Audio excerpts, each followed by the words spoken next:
ගමන් කතා ලොව ජයගත් අය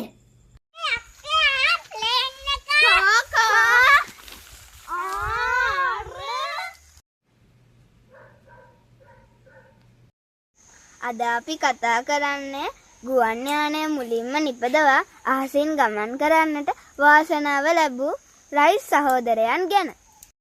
ඒ තමයි විල්බර් රයිට් සහ අර්ල් රයිට් කියන සහෝදරයන් ගැන. ඔන්න උපත ලබන්නේ ඇමරිකා එක්සත් ජනපදයේදී. ඔවුන්ගේ ළමා කාලය ඉතාම දුක්ඛිත එකක්. ඒ නිසාම නිසි ලෙස පාසල් අධ්‍යාපනය ලබා ගන්නට අපහසු වුණා. ඔවුන් ජීවත් වුණේ සත්පෑට කටපොහොර සමාගමට විකුණන ඒකෙන් ලැබෙන සුළු මුදලින්. මේ සහෝදරියන් දෙන්න කුඩා කාලයේ සිටම අහසේ පියන්න කුරුල්ලන් දෙස බලා හොඳින් නිරීක්ෂණය කළා. පසුව මිනිසුන් සහිතව අහසේ පියාසර කරන ගුවන් යානයක් දැනීම ඔවුන්ගේ සිහිනය වුණා.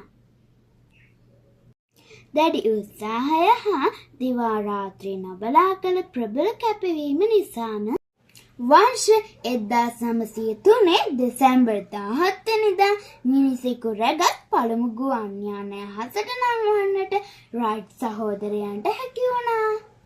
අද රටවල් අතර ඉහළ අහසේ ගමන් ගන්න අතිසුඛෝපභෝගී මගී ගුවන් යානාවල ආරම්භය සිදු වුණේ ඔන්න ඔහොමයි.